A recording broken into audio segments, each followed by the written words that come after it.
Can y'all hear us? Hello. Hello. Hello, hello. Hello, everyone. Hello and welcome to the Horror Honeyz, brought to you by Dezombified. How's everybody doing? With me, I have the lovely, magnificent Mary P. We also have Mia Mina, the undead ballerina. We also have Banshiba, the honey of 1,000 creepypastas. And, of course, the hostess with the mostest for today, Dame Saturday. Hi! Today, we are going to do something we haven't done before. We're going to do movie reviews. Dun, dun, dun. This is partially in honor of last week's guest. Yes, we are going to look at the Elm Street series. But first, I'm coming. Hold on. Remember to like, share, subscribe, and ring that bell to get more people in here. Ugh. Here. Don't worry. Mary Need some petting. Mary took the mic, didn't she? What did she do? Mary wasn't giving you the mic, right? She wasn't. She just hogs it all the time. Ugh. Oh, You guys don't understand what it's like living with this woman. Yeah. I'll pet you, Oh, my goodness. Oh, yeah. Okay, so Give me all that. today's question is, what is your favorite kill in the Nightmare on Elm Street series? That one's a toughie. But before we go to that, let's see who's in our chat. We've got Evil Outcast. Hello, We've got the amazing What the Fuck, and the amazing What the Fuck has sent us some art we're going to look at. Oh, I love to see it. Yes. So has Pet Fox Arts, who is with us. Yay! Hi, Pet. Nice. And who else do I see up here? Oh, let's not forget our host, Dezombified. Right, Dezombified, and I thought I saw somebody else. Oh, amazing! What the fuck says? Actually, a kitty. My mistake. A fancy kitty at that. Okay. Fancy. Fancy piece. Never mind. Fancy beast. Ugh. We have Evil Outcast. Yep. Hey, Evil. Yes, we have Evil Outcast. Just so evil. Oh no! But you know what? We love him anyway. Yes. And he likes giving me Pokeballs, so I like that too. Ooh.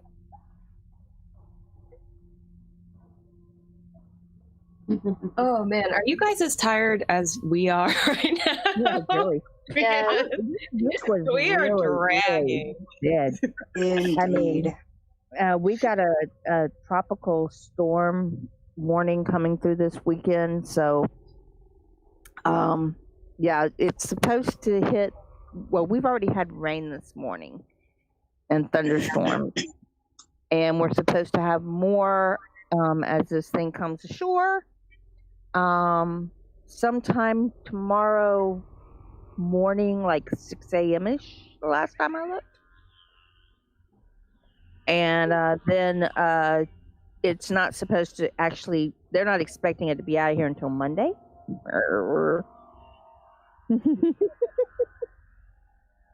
Giggity. Oh, Evil Outcast is loads of fun. What can we say?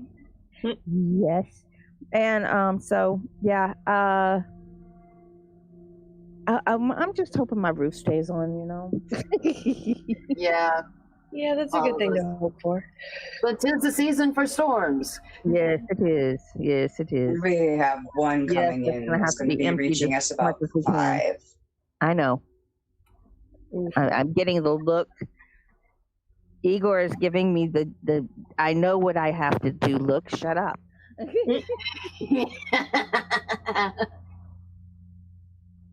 He's had a rough week at work. Running on 3 cans of Monsters. Aren't you supposed to only have like 1 can in a 24-hour period? Oh, that's risky. Challenge accepted. Make that 5. Yeah. I've Bring it actually on. done 2 cans.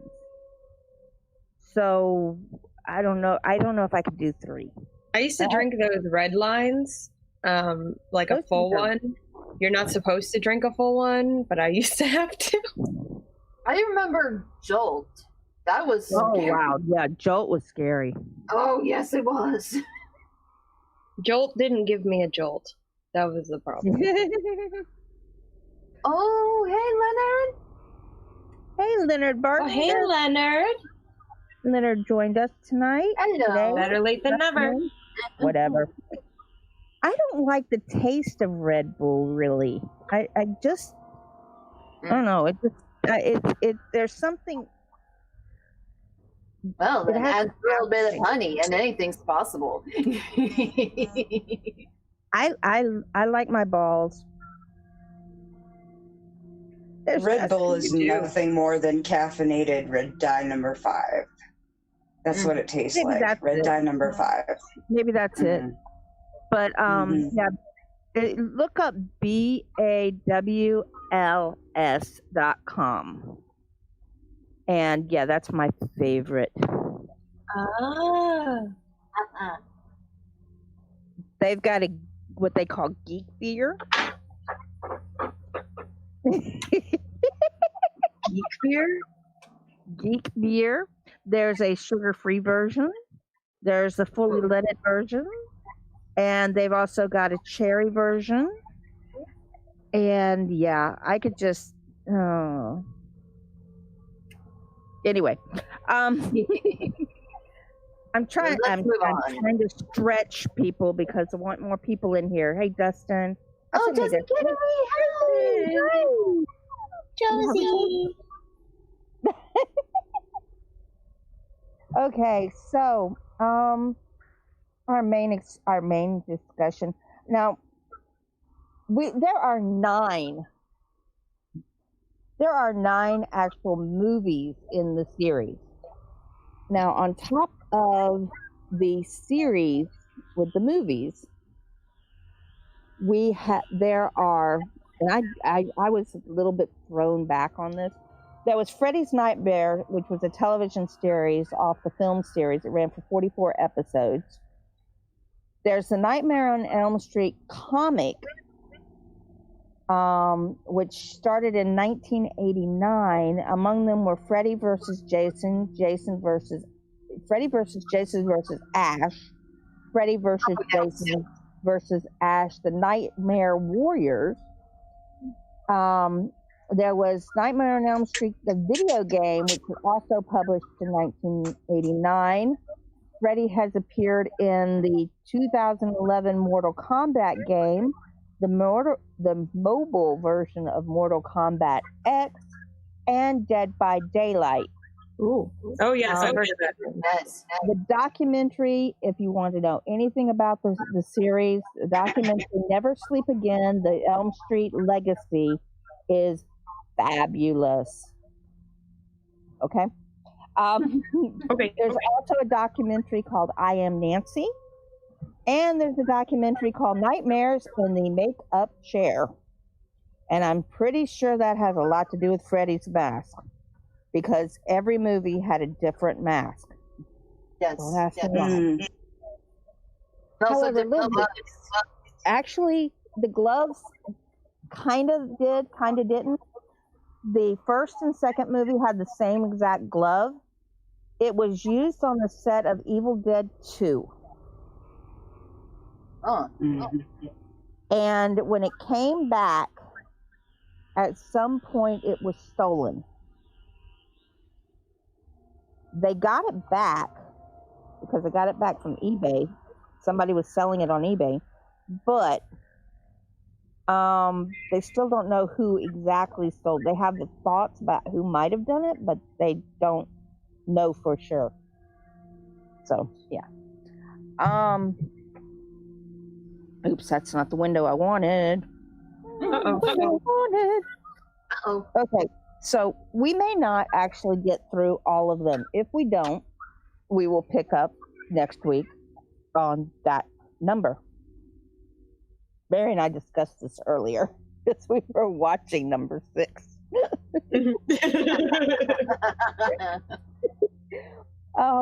Now, for our discussions, we're only tackling the movies.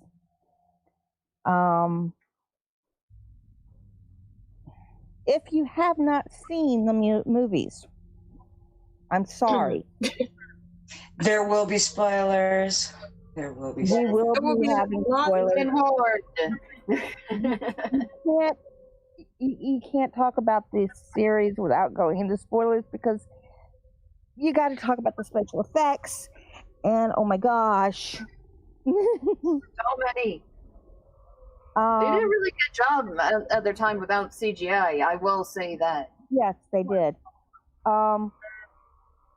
Now, a lot of people don't know that Nightmare on Elm Street is based on a real-life medical condition. It's a very rare medical condition, but it is a real-life medical condition.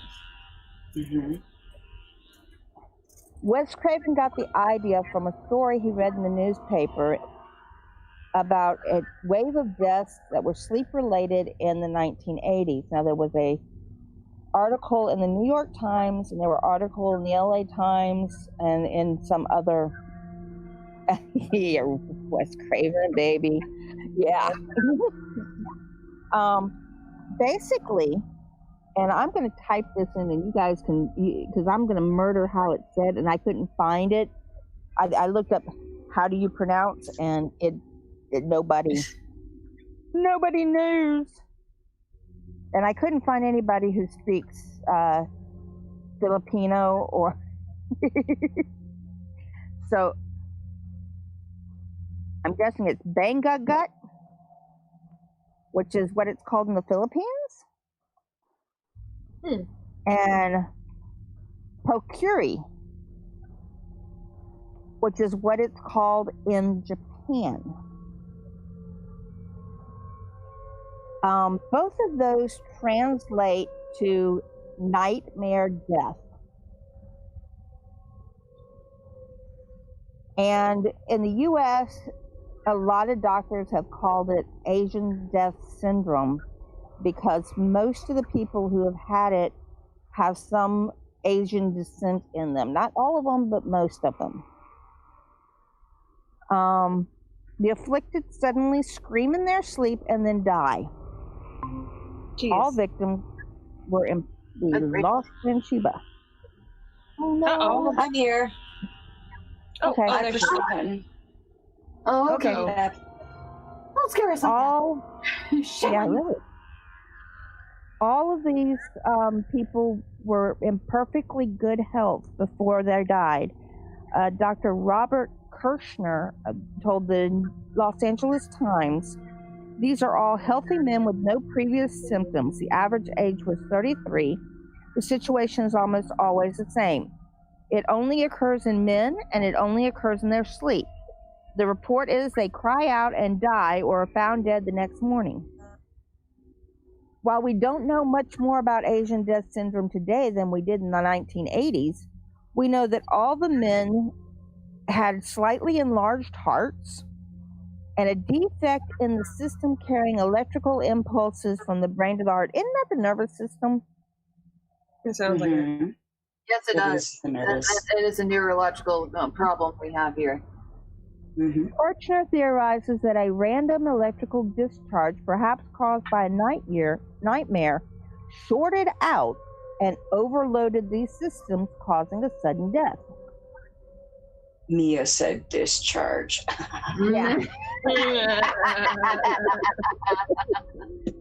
While Wes Craven took artistic liberties with the syndrome, he did use it to base the movies, using Freddy Krueger as a killer who exists in the dream plane to kill his victims in their sleep. So yeah. Did you know that Freddy Krueger was an actual real person? Yeah. Yes, he did exist. Way back when, I have to say, it was around during the 1940s.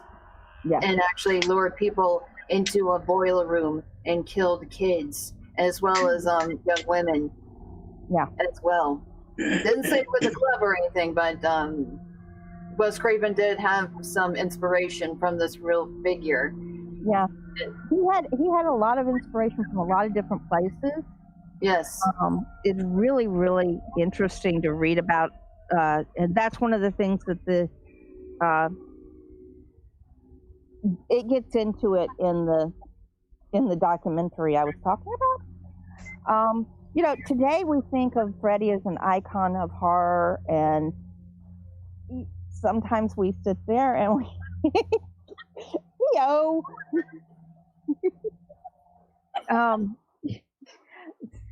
sometimes we sit there and we say, oh, that's just so Freddy.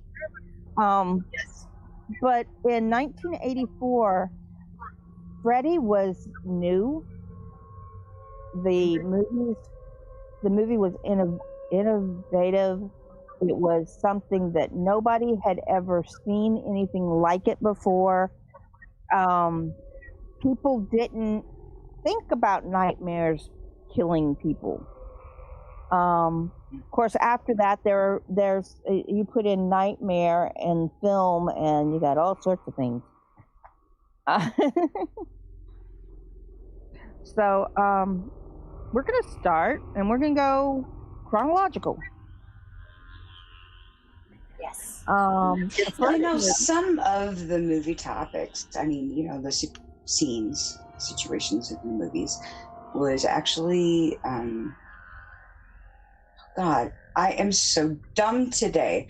This is what happens when you don't sleep and you're afraid of Freddy Krueger coming out of your closet and taking you out. And you don't get any sleep. I told you, No I sleep. checked and he wasn't there. Hi, Fred. I scared him off. He was my new toy. We had a party last night watching the movies. I mean, we had it on the Discord so that you guys could join if you wanted to watch, but nobody showed up. But anyways, a lot of the scenes were actually influenced by actual dreams taken by various people on set, directors, producers. A lot of influences off of Wes Craven himself from his personal life. And I think that was really cool, the way they did that. That guarantees you a spot on originality. You wanna move that up, Dezombified, before we get into the actual first movie? Why don't we go ahead and do the commercial break first, and then we'll get into the first movie? Yes. Brought to you by our sponsors. Yeah. Okay, guys. Commercial.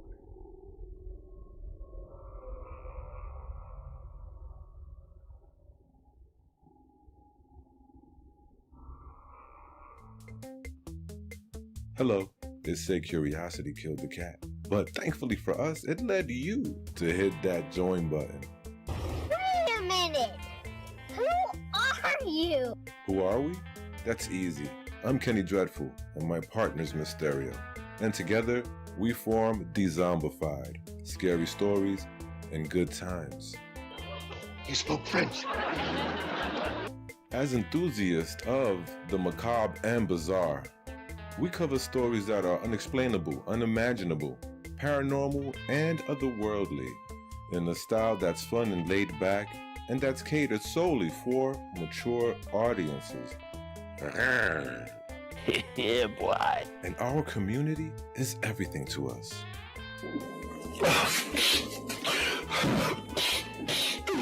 And that's why we love to promote creators from within our own genre.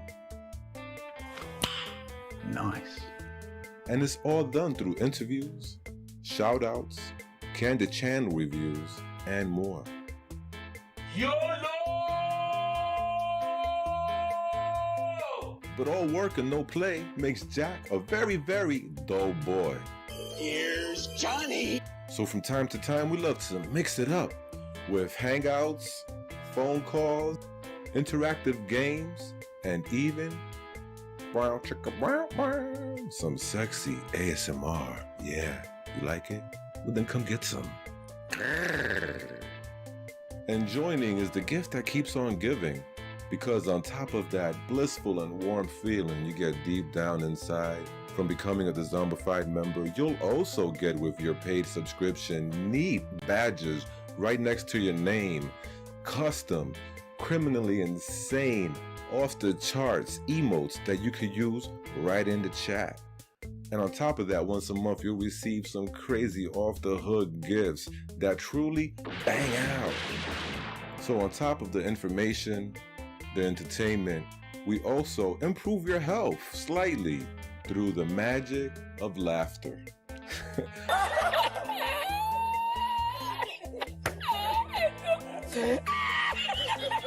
Hey, it's a no-brainer, so why don't you become a member today, baby?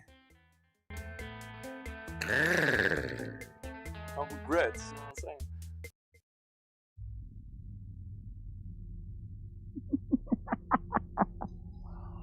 Oh. We never get tired of that, do we? No, you've been giggling afterwards, right? Never get tired of it. Come on. Oh. Yeah. So, a couple of things about the first movie that I thought were interesting. Need a fact check here, so let me pull up my fact checker. Yes. Yeah, that cheat sheet I gave you too. Yeah, the cheat sheet you gave me. Yes. Where to put it? Cute. Yeah, I know.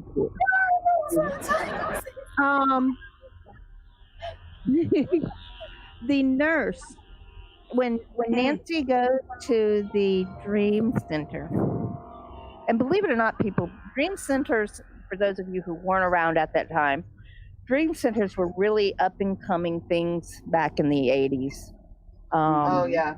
They're still around. They're still really cool and everything, but they're not. Not as they're trendy. not as trendy as they were then, and they aren't as oh look, it's something new type thing. Yeah, I've been to a sleep center before. I had to get, that's how I got diagnosed and stuff.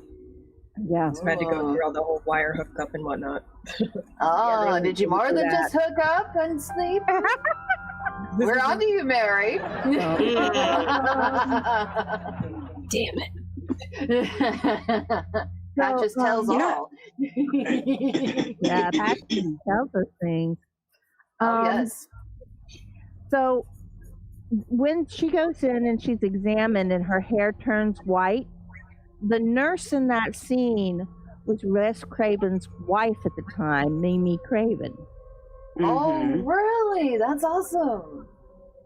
I'd have her help out. And the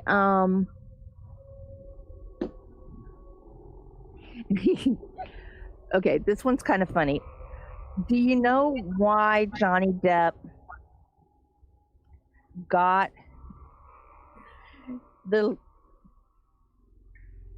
his part in the movie? Because he was nummy. Yes, and I believe it was Wes Craven's daughter. Oh, yeah. Said, "Oh yeah, I want this guy." Yeah, he was the latest heartthrob back then. He was. However, this was his first movie. This was his film debut. Yep. So if you didn't know that, there's it. Now, Heather Langenkamp's boyfriend at the time of the shooting of the original movie was the one that came up with the Freddy's nursery rhyme. Oh. Cool. Amazingly, and this I don't even know if they can do this today. This movie was filmed in 30 days. Oh my God. Wow, that's quite a feat to do. Yeah. I don't think they could do that today. No. New Line Cinema was actually getting ready to file bankruptcy before this movie was released. And this movie saved them from bankruptcy. So Bail out, bail out. Jokingly, it was called The House That Freddy Built. When Robert Englund it's true. You're in the house. When Robert Englund, ooh, who we get? Ooh. I've got a different window open, guys. You got to help me with this. You got Frank the Tank. Well, I saw Frank the Tank. Ah, I think that was for Freddy's Sonny. house. Freddy's in his house. Oh yeah. Yeah, Freddy's in his house. When Robert Englund first put the glove on, he cut himself. Oh. And you can probably guess where most of this went, but 500 gallons of fake blood were used during filming this movie. And if you've seen the movie, you can guess where most of it went. In the original script, now they changed this, and when they remade the movie, they changed it back. In the original script, Freddy was a child molester, not just a child murderer. Yes. However, the decision was made to change him because of to avoid accusations of exploiting a series of child molestations in California around the time of production. When they remade the movie in 2010, they made him a child molester again. You know, I think it's a good thing because it gives that stigma just how bad Freddy really is. Yeah. Thank you. Amazing. What the fuck for the donation. Kenny needs spankings. Yes. Oh, really? Also, Patches needs to sing. Sing? What do you want me to sing? It would take Robert Patches. Oh, sorry. Go ahead. It would take Robert Englund 3 hours to get his makeup on. Oof. Yikes. Although I have a funny story to share about Robert Englund when he did the first one. Because of his makeup, he actually earned a free lunch from a Chinese takeout place from across the street of the studio. Yep. Interestingly enough, Go ahead. Sorry, I was going to say is that what happened, how he earned the free lunch was that he was so hungry, he actually went with his full prosthetics on. He didn't bother taking it off or anything of that nature. He was such in a hurry to get lunch, went to the restaurant, and he scared the living daylights out of this. They were hysterical, and he had to calm them down and say, no, this is all makeup and everything. And I was like, oh, okay. And he earned instant respect from and got a free lunch. It's interesting. Wes Craven, and this is kind of an interesting story because it kind of goes along with Halloween and John Carpenter. Wes Craven initially wanted to just put a stuntman in the part, but after testing a bunch of stuntmen, he realized that he actually needed an actor in the part. Consequently, though, the very first time we see Freddy in the movie, he isn't playing Robert Englund. Now, if you've seen the movie, while the credits roll in each of the movies, there's something going on. And in the first movie, you see the glove being created. Well, special effects man Charles Berardinelli actually is the one you see doing that. Because he was the only one who knew exactly how to cut the glove and insert the blades. Oh. So, yeah, that's kind of, a little bit of trivia. There's a bunch of these that I could go through, but we're not going to hit them all. I mean, seriously. We'd be here all day just on this. Can I do the Freddy song for the amazing what the fuck? Yeah. Go for it. 1, 2, Freddy's coming for you. 3, 4, better lock your door. 5, 6, grab your crucifix. 7, 8, gonna stay up late. 9, 10, sleep again.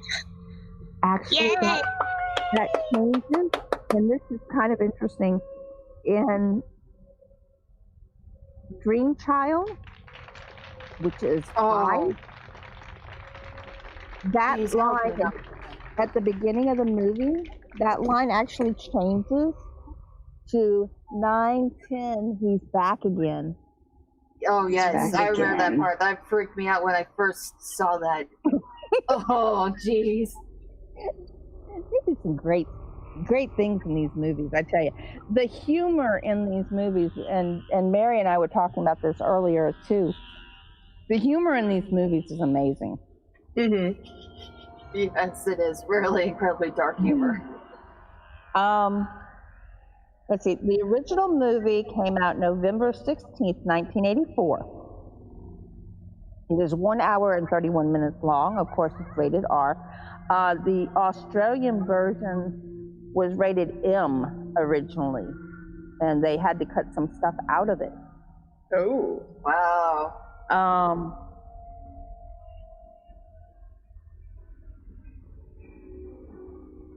Let's see. I'm wondering what I want to start with.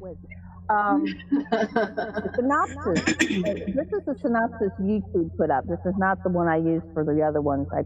I used the IBDM for the other ones, but this is the one that YouTube had up on this movie.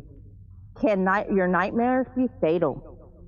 In a classic of the horror film genre that launched a movie franchise, a hideously scarred pedophile who was murdered by a lynch mob returns years later in a terrifying nightmares of his killer's teenage children.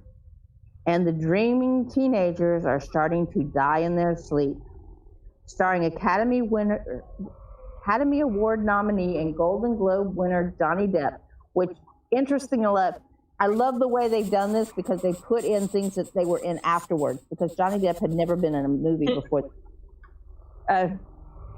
Sweeney Todd, The Demon of the Harbor of Fleet Street, and the Pirates of the Caribbean trilogy. Like, that's all he's ever done. Oh, Nothing else. Than that. Oh, he's done a lot more. No, we know. It's just, you know, at the time that this movie came out, he was on 21 Jump Street on TV on Fox. And I hated him. Golden Globe winner John Saxon, who I absolutely love. Enter the Dragon and the Apollosia. Heather Langenkamp from TV's Just the 10 of Us, which is not actually pre-Freddy. Heather actually said that this was her favorite role. Cool. And Robert Englund as Freddy Krueger from Urban Legend and The Mangler. Okay, Freddy's done a lot more things than that. I mean, Robert's done a lot more things than that. Good gracious. But I just think it's interesting, the ones that they pointed out as they have been in. Obviously, it's R-rated. All characters and elements are trademarks of the New Line Cinema Productions Incorporated. Now, there's actually an error in that because, like I said, originally in the movie, in the first 6 movies, Freddy's backstory is that he was a child murderer, not a child molester. Mm-hmm. Because they changed that. I still think it's neat that Heather Langenkamp's boyfriend came up with the nursery rhyme. But the movie starts, like I said, yeah, it is. That is talent. They didn't even have his name down there.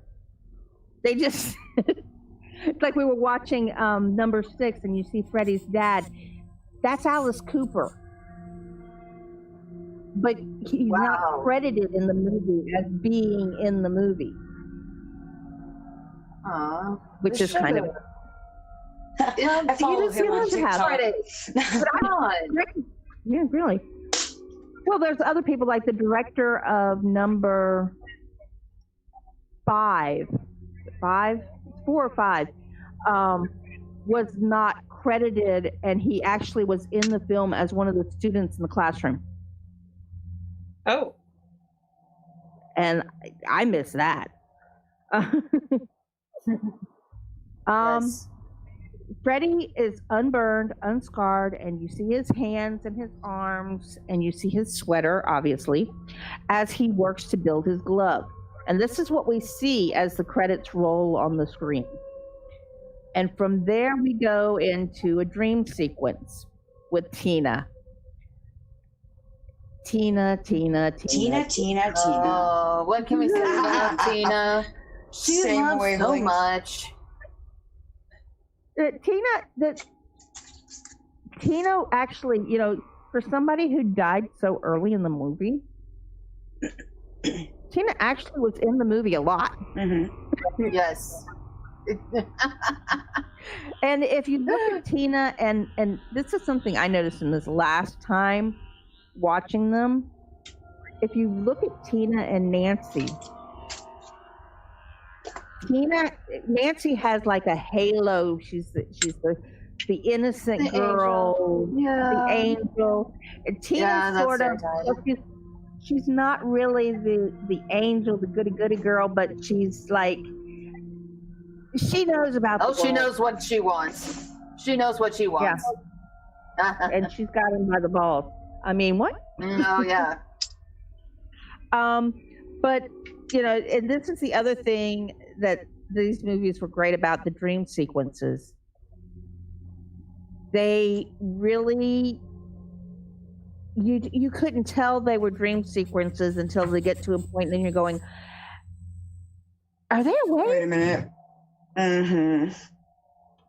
And in Dream Time, you know, that's one thing that made it very, I'm sorry, I didn't mean to cut you off, but what made it very effective with the movies is the whole, and I know just about everybody here has had a dream that you awake yourself in a dream only to be still in the dream, and you're constantly waking up in your dream, but it's still the dream.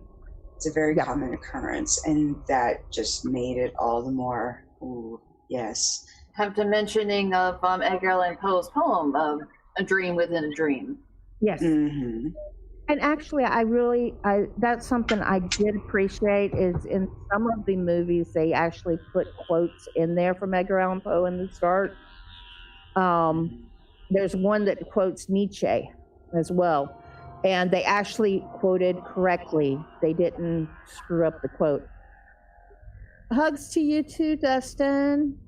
No. So we start out with Tina in a dream sequence, and she's running from Freddy. You see his arms way out there, which was a fishing pole. Slenderman has got nothing on Freddy. Come on, he's done that. He did it first with a stretch arm thing. Come on. Well, actually, does anybody remember Plastic Man? Mm-hmm. Am I the only one? No. Plastic Man's colors were red and yellow, and they were going to use red and yellow for Freddy. Except, I meant to look this up, and I forgot. Mary, I forgot. I think it was Wes Craven. It may have been one of the others of the set. Said that they looked it up and saw that red and green was more memorable in the psyche. Clearly it is, because I don't know who Plastic Man is, and I know Freddy. Red and green, as far as the color scheme is concerned, they're considered to be the most dynamic opposite colors. They So that makes a lot of sense that they would want to take something that, you know, that contrast and utilize it. They did a very good job with that. Yeah. It's eye-popping, it's memorable, and yes, it is. Yes. The other thing is they started right there at the beginning of the movie with the idea that something that happens in a dream can affect something outside the dream. Because if you remember, when Tina actually does wake up and her mother comes in the room, her nightgown is cut with Freddy's glove marks. Yes. Now she's not cut, just her nightgown. But yeah. Now Freddie just made it look better. Yeah, because she had a really, really long night. I'm sorry, I never got those long nightgowns. My parents bought them, but I could not stand something that bunched up while I was sleeping. Oh yeah. Mm-hmm. Yes, me neither. I like sleep shorts. naked.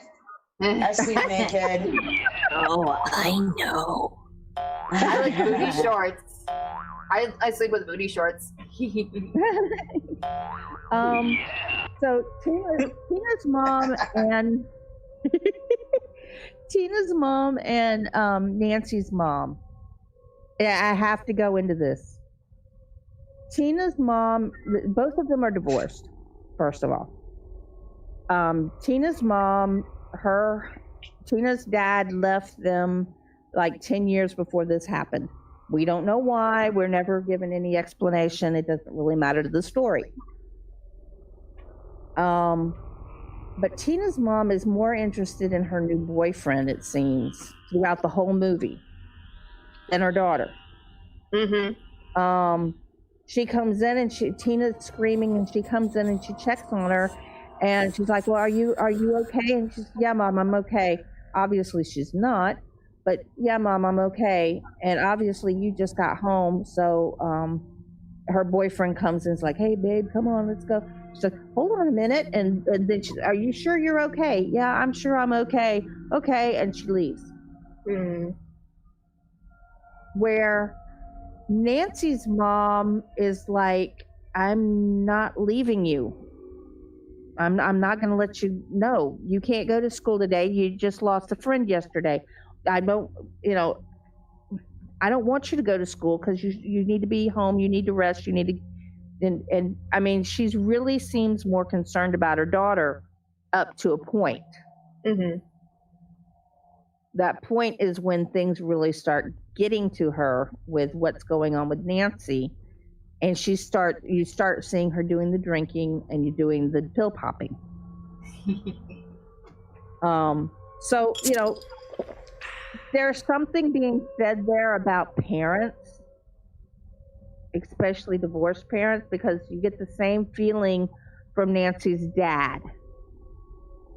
Yes. It's not that he's bothered with her. It's like she's still 8 years old, and it's okay, sweetheart. I'll take care of it. Go do this.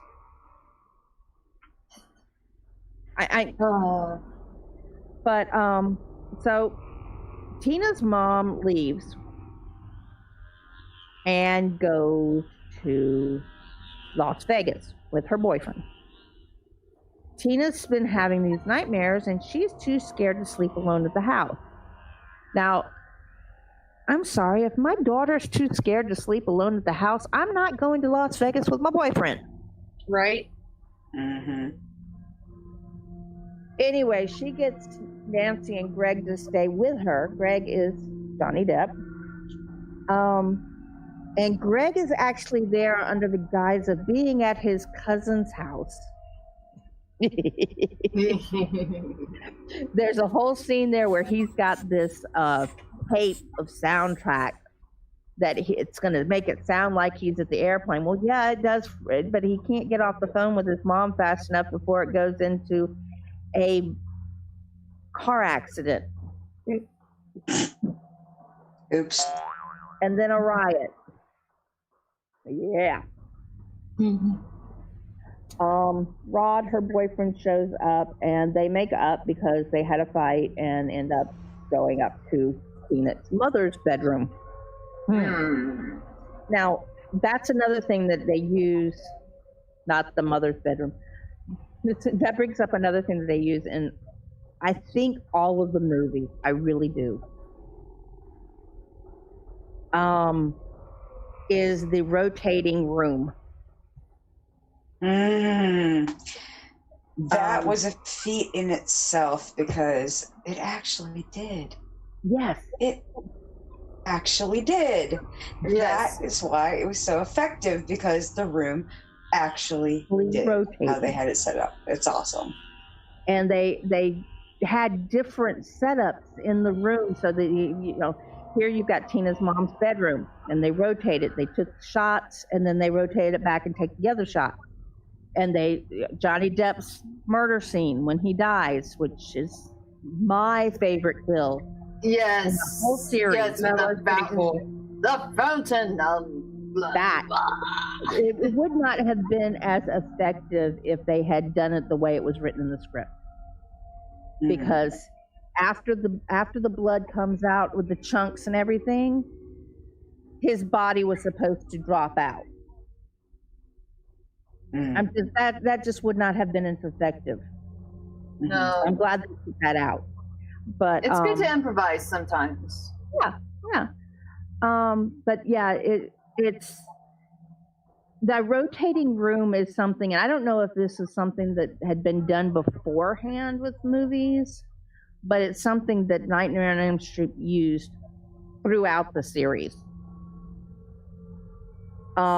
So they make up, they're sleeping finally, and Tina's dreaming of Freddy. And I didn't put it down here. What is with the girls going outside barefooted? I don't know, and it drives me nuts. I don't know. I know I never would do that. I was like, oh, hell no, I'm not going outside. Hold on. No. I need to put shoes on first. This is way more important. Yeah, even in my dreams, I put on shoes. I've even had dreams of shopping for shoes. Don't ask. Actually, what I would do, first of all, if I were to be in a real life situation like that, and even in my dreams, I would actually take a weapon with me, a baseball bat or a gun, something. It's like, oh, who wants to fuck with me now? And it was like she comes down the stairs, she goes through her door, she opens up the door, and she steps outside. Now, okay, that's one step outside. She's still technically on wood of the door. But then she goes down the stairs in front of the door, and she's standing on the concrete, barefooted. Ugh. Ooh. Ominous audio. Hello. Hello. Hello. Hello and welcome.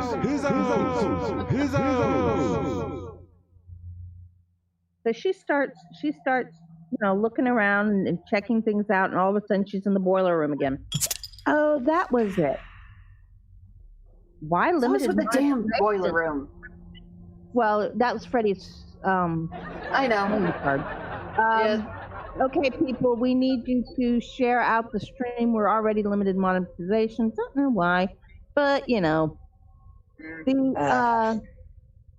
boiler room footage was filmed and shot in the basement of the Lincoln Heights jail in Los Angeles. Interestingly enough, it was condemned shortly after production wrapped due to high levels of asbestos. Oh, that's good. We really want to go into that subject. No, we don't want to. No. Let's not do that. Okay. So Tina's having this fight in the boiler room with Freddy, and she's up on the ceiling from her boyfriend, who's wakes up and sees her squirming in the bed. She's under the covers. He can't see that she's fighting with anybody, but it looks like she is. He pulls the sheet off of her, and she's fighting herself because he can't see anybody with her. Yeah, Yeah. It's interesting that this is something, she's taken up the wall and everything. This comes up again when she's killed in The New Nightmare.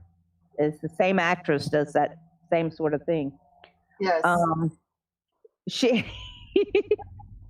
if I were the boy and doing that way, I would say, okay, are you having a seizure? Okay, I'm going to call the medics. I'm going to call the paramedics right now. Something. Especially, I'm wondering, is it a supernatural seizure? Well, there's a lot of things that we see in this movie that you would attribute to demonic possession. One of which is being taken up the wall to the ceiling. Yes, come on, isn't that obvious? So yeah, she's up on the ceiling. She's being sliced to death by Freddy. She drops. She's dead. She's covered in blood. Rod's freaking out. He's been thrown against the wall. I think he actually got knocked out for a few seconds. And he is blamed for her death. And then runs because that doesn't look bad. Yeah. Oh, gee, that doesn't look good at all. No. Yeah. It doesn't look good. As I said, I love John Saxon. Actually, there's another actor, John Saxon, and he looked very close, very similar. Michael Ironside. At the time, the two of them looked very close. And I was like, Michael Ironside! Oh, that's not Michael Ironside. Who is that? So, yeah, John Saxon plays Nancy's father, Lieutenant Thompson. And we meet him as he's coming into the station, and he's told that they're in his office, and he's heading towards his office, and he says, I want to know what she was doing there. And the officer he's talking to goes, well, it was her house, sir. And he says, I wasn't talking about her. And he turns around and he looks at Nancy and says, I was talking about her.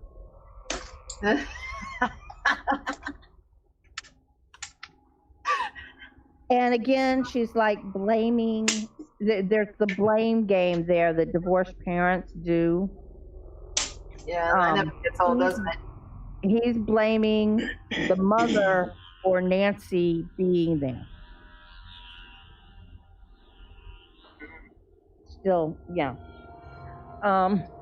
Which we know because, Tina didn't want to be alone, and that's why Nancy was there. As we get further in the movie, and Nancy's mom, the stress really gets onto her. If you watch the way she dresses, the changes in her dress, the change in her attitude, the change in her behavior and her grooming. Oh, yes, I was going to mention, like, her hair got a little bit more frizzy. Mm-hmm. During that time. And you actually at one point see her pulling out a bottle out of the laundry closet. Oh. So, she goes from being the overprotective, caring, worried mother to a drunk pill pusher. Oh, gee, that's going to solve every problem, though, isn't it? Mm-hmm. And at the end of the movie, she says, I'm not going to drink anymore. I just don't feel like it. Bullshit! And of course, no, I can stop when I want to. I just don't want it right now. And then you know that at that point she gets pulled through the door window by Freddy. Speaking of the door, this may be a minor thing that I picked up that nobody else in the world picked up. Okay. Oh, I did. I know what you're going to say. You're going to comment on the colors, aren't you? The first movie, the outside of the door is blue, a light blue, and the inside of the door is white. And all the other movies, that door is red on both sides. Scarlet red. Maybe that's an indication of Freddy's moods? Who knows? I don't know. But, Like maybe he's like common the first time, like when you saw this blue and white kind of thing, but he's getting interference, and of course that would make him mad. So he has a blood red door. but it's only it starts in the second movie, and goes all the way through the rest of the series. I think it has. I think, like, if you ask me, the Illuminati is involved. It has to be. Yeah. I mean, red, blue, blue, red. It's the Illuminati. Yes. 3D glasses. I don't know. That popped in my head just a minute ago. That was like one of the first ones I actually saw in the theater was the 3D one. The other thing, and it was so cheesy how they did that one. I'm so sorry. It was. I mean, I love the Nightmare on Elm Streets, but they're just like, oh, well, the only way you can see it is you put these 3D glasses on. No, everybody needs to equip these 3D glasses, blah, blah, blah. It's just like, wow, you couldn't introduce the 3D bit a little bit more subtly. You had to, like, come out and just say it. Hey, folks out there in the audience, put your freaking 3D glasses on now. We're going to get real. I thought it would have been obvious when she puts the glasses on in the movie, you put your freaking glasses on. The thing that, and another thing on her mother, and I'm probably going to bring up other things on her mother again. You see at one point where Nancy's being put to bed by her mom. Hi, Jeffrey Lane. Hello. For stopping in to say hello. Hello. You see her putting Nancy to bed and tucking her in and patting her hair and all that. And then towards the end of the movie, you see Nancy doing the same thing to her. Mm-hmm. So it's the role reversal. But it's also like the way it's done is it's like having the public mask taken off of her. She's gone from what you see in public to what you see at home normally. Yes. 3-minute warning. Oh. Yeah, Mary's got to leave. Yes. The adults in these films are usually the rational, logical skeptics. At the same time, they're dysfunctional, closed-minded, and delusional. They are. Yes. It's actually very accurate to real life, if you think about it. Yeah. And again, they do make it maybe... I don't think Wes Craven meant to do this, but there's a lot of points in there about the inattentiveness of parents, especially after divorce. There's even Greg's parents make a comment about, well, she put the bars on the windows, so something's got to be going on. Well, she just wants some extra security since it's just her and Nancy there. Well, I don't want her hanging around our son anymore. Like, wow. Well, I mean, she couldn't anyways after that. Yeah, but to be fair, I mean, to be fair, because he died 5 minutes later. Yes. The use of other literary things to foreshadow things. Hamlet, Julius Caesar. The English teacher. Did anybody notice who played the English teacher? Yes, I did. Wasn't that the woman that's in the Insidious movies? And Lynn Shay. Yes, I don't know her name. I don't know her real name, but that was the first thing I said when I saw it, and I was like, "Oh my god!" Because I hadn't seen the movie until recently. And he's much younger in that movie. Yes. I still thought it was creepy during the hall, like when Nancy had her dream, and and the girl was the hall monitor and wearing Freddy's glove. Yeah. Mm-hmm. Oh, that was creepy, and having Freddy's voice at the same time. And where's your hall pass? Yes. that one was creepy as hell right there when I first saw it. Talking about Freddy being a force of nature, later on in the new Nightmare, he's actually called a tupla, which is a concept in mysticism and paranormal, where a being or object is created by spiritual or mental powers. Basically, you believe in it so much and you've given it so much attention, it has taken a life form of its own. Oh my god, just like every freaking creepypasta out there. Yes. Sorry, I have to say it. There's actually a creepypasta called Tulpa. Right. It'll give you more insight onto that. So, dreams being foreshadowed as warnings through Shakespeare. That was something else that Craven brought in, because what's being read in the class is where Julius Caesar was talking about, or his wife was talking about her dream. Yes. And Freddy is constantly being called the boogeyman.